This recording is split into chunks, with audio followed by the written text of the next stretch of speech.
Good morning बच्चों। आज हम आपकी बुक आवर वर्ल्ड से 5th चैप्टर ओशन यानी कि महासागर वो पढ़ते हैं। ठीक है। Ocean are the largest reservoir of water on earth. अब मैंने आपको बताया था ना ओशन क्या होता है। ओशन में तो वाटर बॉडीज होते हैं जो बड़ी बड़ी वाटर होते हैं, तो इसमें यही बताया हुआ है। Ocean are the largest reservoir of water on earth, रिवॉयर ऑफ वाटर ऑन अर्थ, यानी कि ओशन जो है वो पानी का एक बहुत बड़ा खजाना है हमारे पास में। Saline water bodies are located all around the continents. हर कॉन्टिनेंट्स के पास हमें क्या है, पानी नजर आता है। सैलिन वाटर मीन्स खारा पानी। Approximately 2/3 of the surface of our earth is covered with ocean. Ocean से हमारे अर्थ का कितना एरिया कवर्ड है? 2/3. It is for the reason that from space our planet Earth look like a blue ball. बस यही reason है जिसकी वजह से हमारे अर्थ का कलर स्पेस से कैसा नजर आता है, लाइक अ ब्लू बॉल, एक ब्लू बॉल की तरह। Continents divides these water bodies into Pacific, Atlantic, India, southern and Arctic ocean. अब हमें हमारी वाटर बॉडीज को कितने पार्ट्स में बांटा हुआ है कॉन्टिनेंट्स ने? 5 पार्ट्स में। उनके नेम्स हो गए Pacific, Atlantic, Indian, southern and Arctic ocean.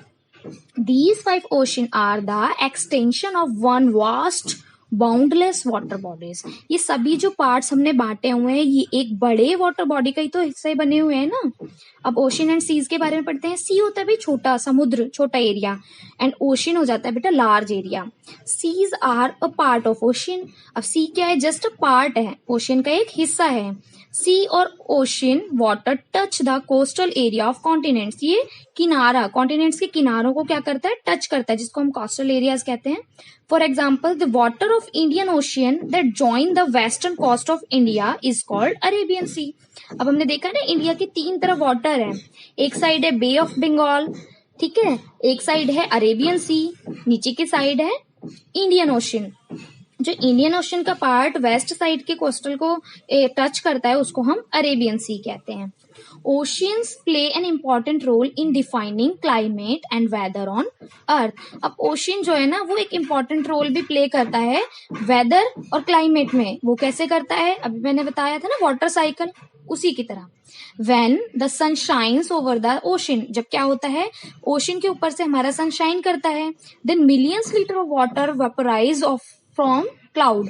जब मैंने उस वीडियो में दिखाया था ना कैसे वेपर हो रहे हैं, ऊपर जा रहा है पानी, तो उसमें क्या होता है मिलियन लीटर वेपर हो जाता है और वो क्या बन जाता है? क्लाउड बन जाता है।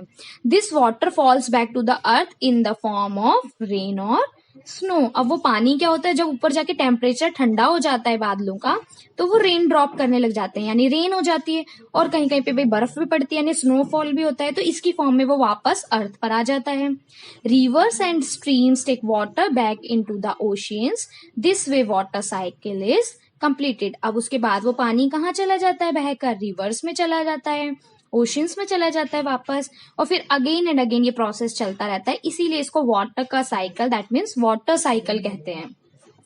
Oceans are a huge store of marine life and vegetation. Marine life होती है जो पानी में रहने वाले जीव होते हैं, और वेजिटेशन जो वहां पे ग्रीनरी होती है, ठीक है, उसको कहते हैं। They provide nutrients to plants and animals that live in water.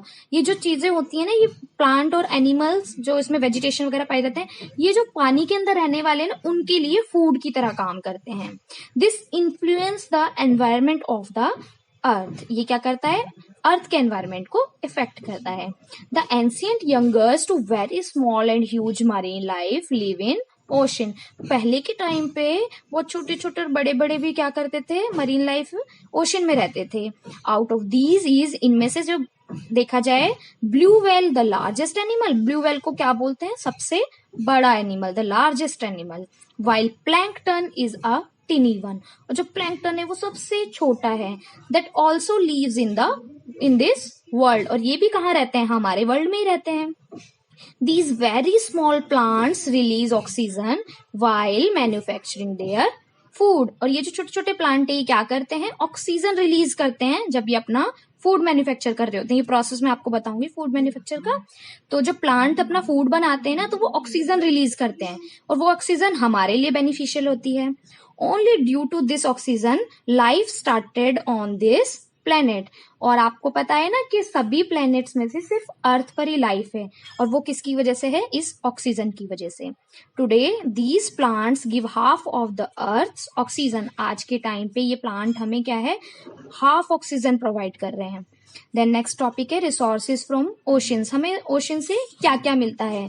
तो counting wise we can say 3 चीजें मिलती हैं हमें। साल्ट ऑन अर्थ, जो हमें नमक मिलता है, सेकंड पेट्रोलियम, और थर्ड न्यूट्रिशंस। अब इनका बारी बारी से पढ़ते हैं क्या होता है ये। Salt is a part of our body. Salt जो है हमारी बॉडी के लिए, हमारी बॉडी का एक तरह से हिस्सा है, वो हमारे लिए बहुत जरूरी है। Even our tears are saline. Saline मतलब खारापन। हमारे आंसू भी कैसे होते हैं? नमकीन होते हैं ना, खारे, इसको सैलिन बोलते हैं। Can you imagine your meal without salt? क्या आप खाना खा सकते हो बिना नमक के? Marine water contains about 3% common salt. जो मरीन वाटर है यानी कि जो समुद्र का पानी होता है, उसमें कितने परसेंट साल्ट होता है? 3%। ये क्वेश्चन इंपॉर्टेंट होता है, इसे याद करेंगे। Marine water contains about 3% common salt. उसके बाद है do you know that Mahatma Gandhi symbolise salt as a form of protest. जब अंग्रेज यहाँ पर थे हमारे इंडिया में, ब्रिटिश गवर्नमेंट थी, तो उनसे जब उनका जो विरोध किया था, ओपोज किया था महात्मा गांधी ने, तो साल्ट के उसमें फॉर्म में प्रोटेक्ट किया था। जब दांडी मार्च निकाला था गुजरात से, तो इसमें भी हमारा बहुत इंपॉर्टेंट रोल है। पेट्रोलियम क्या है? 1/5 of the world's petroleum comes from the wells dug under the surface of the sea. जितना भी हमें पेट्रोल मिलता है, उसमें से 1/5 हमें कहाँ से मिलता है? सी के अंदर से, जो वेल्स यानी कुएं खोदे जाते हैं उनसे। India's biggest oil fields are in the Arabian sea. जो इंडिया के लेफ्ट साइड पे अरेबियन सी है, उसमें हमारा बिगेस्ट ऑयल फील्ड है। Petroleum is an important resource of fuel and energy. Petrol जो है वो क्या है? फ्यूल और एनर्जी का एक इम्पोर्टेंट रिसोर्स है। अब आती बात न्यूट्रिशन की। The first living organism came to the earth from the sea. जो पहला लिविंग ऑर्गेनिज्म था वो कहाँ से आया था अर्थ पर? सी से ही आया था। सी मतलब समुद्र से। Fish, whale, etc. are sea animals that are sources of nutritious food. कई लोग खाते हैं ना सी फूड, तो ये न्यूट्रिशियस फूड कहते हैं इनको, क्योंकि इनके अंदर से बहुत सारा न्यूट्रिशन मिलता है, विटामिन ई मिलता है। तो फिश, वेल्स जो हैं ये सी एनिमल, ये भी हमारे फूड के रिसोर्सेज भी हो जाते हैं। अब आता है पॉल्यूशन एंड कंजर्वेशन के। भी पॉल्यूशन और कंजर्वेशन से हमें क्यों कंजर्व करना चाहिए, इसको क्यों बचाना चाहिए अपने ओशियंस को। We get water from rivers for drinking and cultivating food. हम क्या करते हैं? पीने के लिए, खाना बनाने के लिए, इन सब चीजों के लिए किसका यूज करते हैं? वाटर का यूज करते हैं। The agricultural fields are irrigated by this water. और जो एग्रीकल्चर यानी खेती के लिए पानी की जरूरत होती है, वो भी इस वाटर की जरूरत होती है। Boats sailing on rivers are an important means of transport. अभी नदियों में जो हमारी वो चलती है, रिवर्स में बोट वगैरह चलती हैं, उससे व्यापार वगैरह होता है, वो भी रिवर्स के थ्रू होता है। The river Yamuna flows in Delhi. सभी को पता है, हमारे भी सोनिया विहार के पास में यमुना रिवर फ्लो करती है। But it's blackish 50 foaming water is slowly killing all those animal that have been live in this river for a long period of time. हमें पता है ना यमुना का पानी कितना गंदा है, ज्यादा देखो झाग झाग नजर आ रहे होते हैं। तो इसमें ये पॉल्यूटेड वाटर की वजह से इसमें जो रहने वाले एनिमल है वो भी मरते जा रहे हैं। It is because of our houses and factories that a lot of polluted material is discharge into river. और ये किसकी वजह से है? हम लोगों की वजह से है, क्योंकि हमारे घरों में से जो गंदगी निकलती है, फैक्ट्रियों में से जो गंदी मटेरियल निकलता है, वो सब क्या करते हैं? हम रिवर में डिस्चार्ज करते चले जाते हैं। This pollutes river. और ये पॉल्यूशन कर रहा है किसमें? रिवर में। सो वाटर फ्रॉम हाउसेज, जो हमारे घर में हम कपड़े धोते हैं, ये सब सोप का वाटर जाता है। केमिकल्स फ्रॉम फैक्ट्रीज, फैक्ट्रियों से केमिकल आते हैं। एंड सीवेज, सीवेज मतलब ये जो नालियां होती है ना, सीवर वगैरह होते हैं, मेक पॉल्यूटेड रिवर्स। ये रिवर को क्या कर रहे हैं? मोर पॉल्यूटेड कर रहे हैं, बहुत पॉल्यूशन बढ़ा रहे हैं। A lot of chemicals and insecticides are used in agriculture. बहुत सारे केमिकल और इंसेक्टिसाइड्स का, जो कीड़े मारने के लिए हम खेती में यूज करते हैं ना चीजों का। व्हेन इट रेन्स, जब बारिश होती है, these poisonous insecticides flows it into the rivers। ये सारे पॉइजन्स यानी जहरीली जो चीजें होती हैं कहाँ चली जाती हैं, हमारी नदियों में चली जाती हैं बारिश से। Finally these rivers enters the sea and pollutes it as well। और ये हमारे समुद्र में जाकर उसे भी क्या कर देती हैं, पॉल्यूटेड कर देती हैं। Oil producing countries send oil through oil tankers to other countries. कई जगहों पे क्या होता है, जो ऑयल प्रोड्यूसिंग कंट्री है ना, वो इधर से उधर ऑयल को टैंकर्स के थ्रू भेजती हैं। और वो टैंकर्स किस में जाते हैं, बोट में जाते हैं।